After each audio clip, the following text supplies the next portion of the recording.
Caring for Others ay nagsimulang mangarap noong March 3, 2007. Nagsimula sa 15 mga kabataan ng Lower 4, Sitio de Lain, Barangay San Juan ng Falicol. Una naming inilunsad ang programang Busog-Lusog o Feeding Program na sinabayan namin ng pagtuturo ng moral values at patungkol sa salita ng Diyos. Hanggang lumaon, nadagdagan ang bilang ng mga batang nais na makapakinig ng patungkol kay Jesus. Ang 15 ay naging 65. Nakakatuwa pagkat may mga bata sa lugar na ito na nais makakilala sa Panginoon. Habang lumalaon, napag-alaman din namin na may mga bata kaming tinuturuan ng moral values na hindi makakapasok sa eskwela pagkat wala silang pambili ng gamit pang eskwela. Kung kaya't naisip namin ang programang Tupad Pangarap, ang pagbibigay ng mga bags at school supplies. 45 mga kabataan ang nabahaginan ng nasabing programa, mula grade 1 hanggang second year high school. Lalong nadagdagan ang tuwa na aming nadama nang makita namin sa bawat batang tumanggap ang saya at ngiti sa kanilang mga labi.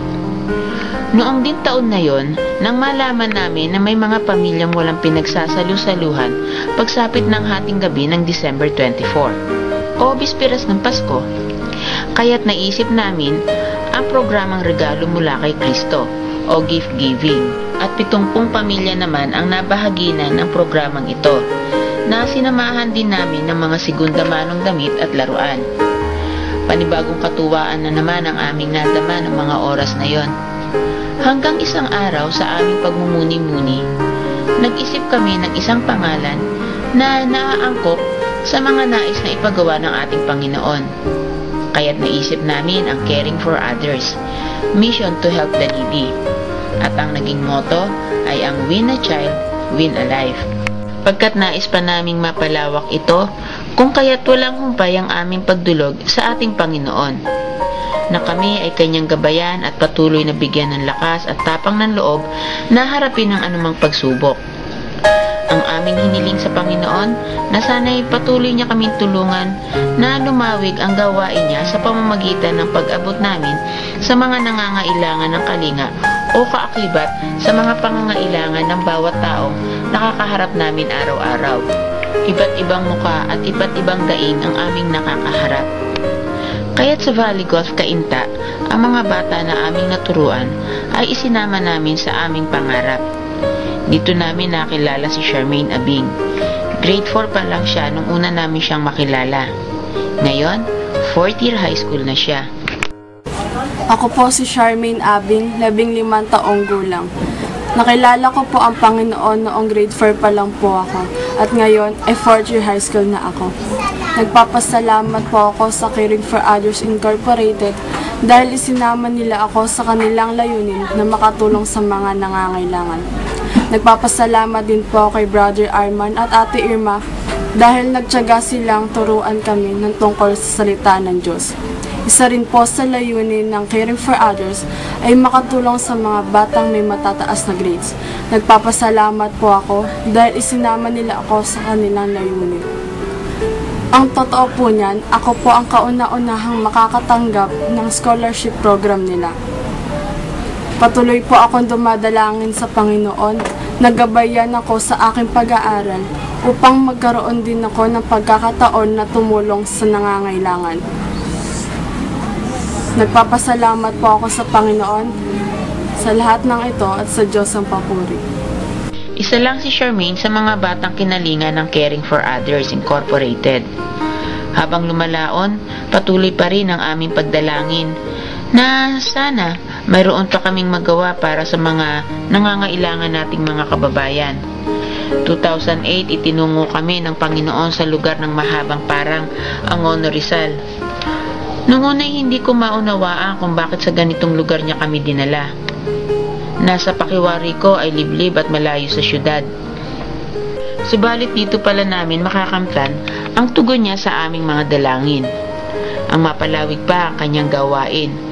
Nagsimula ang misyon namin sa lugar na ito noong September 26, 2009. Ang pagdating ni Ondoy sa bansa, ang bagyong bumulaga sa atin. Pagkatapos ng trahedyang ito, Nagpadala naman ang Panginoon ng mga relief goods at naibahagi naman ito sa 110 pamilya ng Cainta at Angono. October 31 nang si Santi naman ang nanalasa sa ating bansa. Dahil nga laging ang Panginoon ang aming sandigan, nagpadala naman siya ng mga gamot mula sa PCSO.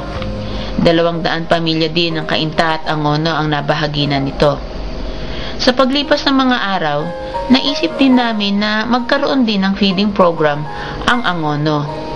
Nagsimula naman kami noong April ng 2010 sa pamamagitan ng DVBS o Daily Vacation Bible School. Nagsimula kami sa 35 mga bata. Mga batang nakapakinig ng kwento tungkol kay Jesus. Naging matagumpay naman ang DVBS kung kaya't July 2, 2010 nang simulan naman namin ang lingguhan pagpapakain sa mga bata na sinabayan namin ng moral values. Noong una, 25 lamang ang mga bata. Ngayon ay nasa 50 kabataan na regular ang aming nakakasama. Ang maganda pa, pati ang kanilang mga ina ay kasama din at handa rin silang makapakinig ng patungkol sa Panginoon. Ang lahat ng ito'y matagumpay na naitataguyod pagkat may mga taong handang sumuporta at patuloy na sumusuporta sa mga programang nabanggit. Meron ding gawain sa mga kapulisan kung saan ay nagbabahagi din sila Brother Arman at iba pang mga kamanggagawa ng salita ng Panginoon. Jail ministry naman para sa mga nakapiit nating mga kababayan at sa mga lokal na tanggapan dito sa Rizal. Habang lumalaon ay nadadagdagan pa ang gawain na ipinagkatiwala ng Panginoon. Kung kaya't pinangarap na namin na sana mairehistro na nga ang Caring for Others Incorporated. At muli sa kabutihan ng Diyos Amang nasa langit, ay ipinahintulot nga niya itong mairehistro sa SEC bilang NGO o Non-Government Organization. Pagkat may isang taong nagmagandang loob upang kami ay tulungan at patuloy pa rin ang aming nais na maabot pa ang ibang nangangailangan. Kung noong nakaraang taon, may 129 na pamilyang nabahaginan ng regalo mula kay Kristo, ngayon dumadalangin kami na sana'y madagdagan pa.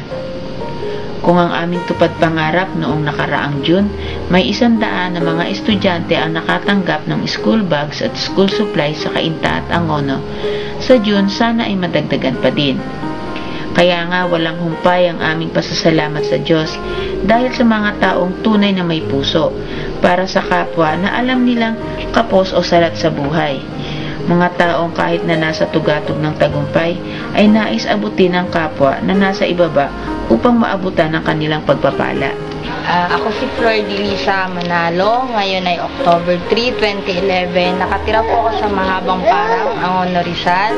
Nagpapasalamat po ako sa Diyos dahil sa tulong ng Caring for Others, sa libreng generic drug ay napagaling ang anak ko na si Ryjan Manalo. Nagpapasalamat po ako sa Diyos. Maraming salamat. Lahat. Ako po si Larry Jun Almosera.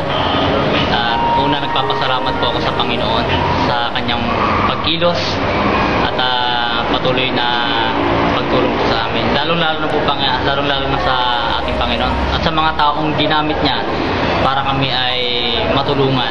Higit sa lahat sa Caring for Others na tumulong po sa amin na kami ay walang binayarang sa loob po ng ospital sa halagang 64,709.50. At lubos po kami nagpapasalamat sa tulong po nilang lahat sapagkat malaking bagay po sa amin ang kanilang ginawa. Maraming salamat sa tulong po ng Caring for Others. Lubos po kami nagpapasalamat. Sa inyo po na nagtiwala sa Caring for Others Incorporated, umasa po kayo na ang tiwalang inyong ipinagkaloob sa amin ay ating magiging matibay na daan upang ang mga nangangailangan nating mga kababayan ay ating pangmaabot. Naway patuloy din kayong maging gabay at modelo ng mga kabataan na mahubog sa tama at lumaking maayos. Nasa mga kabataang ito ay tunay na magkaroon ng pag-asa ang ating bayan, pagkat sa kanilang paglaki, sila'y magiging ilaw at asin ng sanlibutan. Ang lahat po ng ito ay sa Diyos ang papuri.